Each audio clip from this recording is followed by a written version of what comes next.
Global Malayali ന്യൂസിലേക്ക് സ്വാഗതം. രാഹുൽ മാങ്കൂട്ടത്തിൻ്റെ വിഷയം, അദ്ദേഹം MLA ആണ്. അദ്ദേഹം നിയമസഭയിൽ പങ്കെടുക്കുമോ ഇല്ലയോ എന്നുള്ളൊരു ചർച്ചയുണ്ടായിരുന്നു. എന്തായാലും അദ്ദേഹം നിയമസഭയിൽ പങ്കെടുത്തു.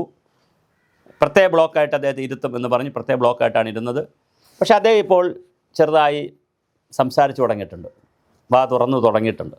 ഇപ്പോൾ അദ്ദേഹം പറയുന്നത്, ഞാൻ പാർട്ടിക്കാരനാണ്, കോൺഗ്രസ്സുകാരൻ തന്നെയാണ്, പാർട്ടി എന്നെ പുറത്താക്കിയെങ്കിലും ഞാൻ കോൺഗ്രസ്സുകാരൻ തന്നെയാണ്, ഞാൻ പാർട്ടിക്ക് വിധേയനായി തന്നെ പ്രവർത്തിക്കും, എൻ്റെ ഭാഗത്ത് തെറ്റൊന്നും വന്നിട്ടില്ല, ഞാൻ ശരിയാണ് ചെയ്തത്, ഞാൻ കേസ് കൊടുക്കും, മാനനഷ്ട കേസ് കൊടുക്കും എന്നൊക്കെ പറഞ്ഞ് കുറച്ചുകൂടെ ഊർജ്ജം വന്നിട്ടുണ്ട്. കാര്യം ഒരു വിഷയം വന്ന് കുറച്ച് ദിവസം കഴിയുമ്പോൾ ആ വിഷയത്തിൻ്റെ ഗ്രാവിറ്റി ഒന്ന് കുറയുമ്പോൾ, ചാനലുകളൊക്കെ അതൊന്ന് പറയുന്നത് കുറയുമ്പോൾ സ്വാഭാവികമായിട്ട് ഒരു പ്രതിരോധം കൂടും. അപ്പോൾ രാഹുൽ മാങ്കൂട്ടത്തിൽ എന്തായാലും സടകുടഞ്ഞ് എഴുന്നേറ്റിട്ടുണ്ട്. അദ്ദേഹത്തിൻ്റെ സുഹൃത്തുക്കളൊക്കെ പറഞ്ഞതുകൊണ്ടായിരിക്കാം. അദ്ദേഹം എവിടെ വന്നു, നമ്മുടെ അസംബ്ലിയിൽ വന്നു.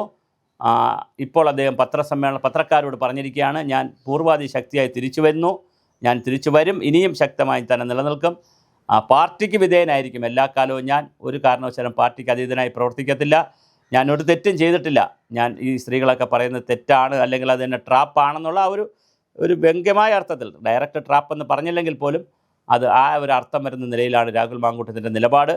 തീർച്ചയായിട്ടും ഇത് നമുക്ക് എങ്ങനെയാണ് ഇനി വരുന്ന ദിവസങ്ങളിൽ എന്ത് സംഭവിക്കും നമുക്കറിയില്ല.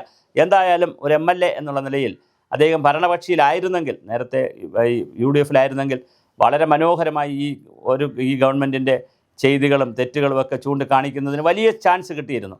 പക്ഷേ അത് നഷ്ടപ്പെടുത്തി. പാർലമെൻ്ററി ബോർഡിൽ നിന്ന് തന്നെ പുറത്താക്കി. അപ്പോൾ പിന്നെ അദ്ദേഹം സ്വതന്ത്ര MLA ആണ്.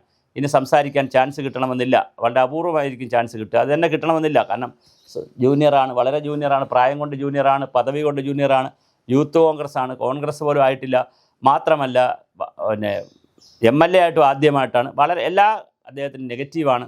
അതുകൊണ്ട് അദ്ദേഹത്തിന് സംസാരിക്കാൻ അവസരം കിട്ടിക്കൊള്ളണമെന്നില്ല. പക്ഷേ പിന്നെ ഒരു MLA സ്ഥാനം നിലനിർത്താൻ കഴിയുന്നു. അല്ലെങ്കിൽ ഒരു തെരഞ്ഞെടുപ്പൊക്കെ വരും, വന്നു പോകും, 2-3 മാസത്തോടെ കഴിഞ്ഞാൽ തെരഞ്ഞെടുപ്പ് വരത്തില്ല. ഇതാണ് രാഹുൽ മാങ്കൂട്ടത്തിൻ്റെ ഒരു അവസ്ഥ. എന്തായാലും അദ്ദേഹം നിയമസഭയിൽ വന്നു, ചർച്ചയിൽ പങ്കെടുക്കില്ല എന്ന് പറഞ്ഞ് പങ്കെടുക്കാൻ അദ്ദേഹത്തെ പങ്കെടുപ്പിച്ചാലല്ലേ പങ്കെടുക്കേണ്ട കാര്യമുള്ളൂ. പങ്കെടുപ്പിക്കാനുള്ള സാധ്യത കുറവാണ്. VD സതീശൻ വലിയ കലിപ്പിലാണ്. VD സതീശൻ ഇദ്ദേഹം വരില്ല എന്നാണ് വിചാരിച്ചത്. രാഹുൽ മാങ്കൂട്ടത്തിൽ വരില്ല എന്ന് വിചാരിച്ചു. രാഹുൽ മാങ്കൂട്ടത്തിൽ വന്നു എന്ന് മാത്രമല്ല, കോൺഗ്രസിനകത്തേക്ക് തിരിച്ചു വരാനുള്ള, കോൺഗ്രസ്സുകാരെ വിശ്വാസത്തിലെടുക്കുവാനുള്ള നമ്പറുകൾ തുടങ്ങിയിട്ടുണ്ട്, കാര്യങ്ങൾ പറഞ്ഞു തുടങ്ങിയിട്ടുണ്ട്. ഇനി എന്താണ് സംഭവിക്കുന്നത് നമുക്ക് കാത്തിരുന്ന് കാണാം. എന്തായാലും രാഹുൽ മാങ്കൂട്ടത്തിൻ്റെ ഭാവി പൊളിറ്റിക്കൽ കരിയർ വലിയ പാച്ച് വർക്കാണ് ചെയ്താൽ മാത്രമേ ഇനി തിരിച്ചെടുക്കാൻ പറ്റൂ. അത് ബ്ലാക്ക് സ്പോട്ടുകളാണ്, ഒരുപാട് ബ്ലാക്ക് സ്പോട്ടുകൾ വന്നുപോയി.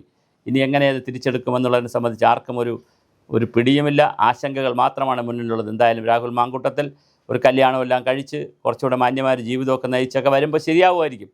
പക്ഷെ ഇപ്പോൾ അദ്ദേഹത്തിന് വലിയ പരുക്കാണ്, പോറലാണ് ഏറ്റിരിക്കുന്നത്. ആ പരുക്കം പോറലും മാറ്റുന്നതിന് വേണ്ടിയിട്ടുള്ള ഒരു പടയോട്ടമാണ് ഇപ്പോൾ നടത്തുന്നത്. അതിൻ്റെ ഭാഗമായിട്ടായിരിക്കാം അസംബ്ലിയിൽ രാവിലെ എത്തി. അവിടെ ആരും തടഞ്ഞില്ല, കാരണം അത് MLA ആണ്, അദ്ദേഹത്തെ ആരും കളിയാക്കിയില്ല, ഒന്നുമില്ല. പക്ഷേ വരും ദിവസങ്ങളിൽ ചർച്ചകളിൽ അദ്ദേഹവും കടന്നു വരാനുള്ള സാധ്യതയുണ്ട്. അങ്ങനെ കടന്നു വരുമ്പോൾ സ്വാഭാവികമായിട്ട് മുകേഷ് അപ്പുറത്തുണ്ട്, LDFിൽ മുകേഷുണ്ട്, അവിടെ നിന്നും കാര്യങ്ങൾ കടന്നു വരാൻ സാധ്യതയുണ്ട്. അത് UDFുകാർ മുകേഷിൻ്റെ വിഷയം അവതരിപ്പിക്കാൻ സാധ്യതയുണ്ട്. എന്തായാലും വളരെ കൃത്യമായി രാഹുൽ മാങ്കൂട്ടത്തിൻ്റെ വിഷയം കേരളത്തിൽ സജീവമായി നിൽക്കുന്നു എന്നുള്ളതൊരു പ്രധാന ഘടകമാണ്. ധാരാളം പെൺകുട്ടികൾ പരാതി പറഞ്ഞു. പക്ഷേ അതെല്ലാം നിഷേധിക്കുന്ന സമീപനമാണ് ഇപ്പോൾ രാഹുൽ മാങ്കൂട്ടത്തിൽ സ്വീകരിച്ചിരിക്കുന്നത്. ആര് പറയുന്നതാണ് ശരിയെന്ന് നമുക്ക് വരുന്ന ദിവസങ്ങളിൽ കാണാം. രാഹുൽ മാങ്കൂട്ടത്തിൽ പറയുന്നതാണോ അതോ സ്ത്രീകൾ പറഞ്ഞതാണോ, ഇത് രണ്ടുമല്ല കുറേ ഉപചാല കഥകൾ ഇറക്കിയ ചാനലുകൾ പറയുന്നതാണോ ശരി എന്നുള്ളത് നമുക്ക് കാത്തിരുന്ന് കാണാം.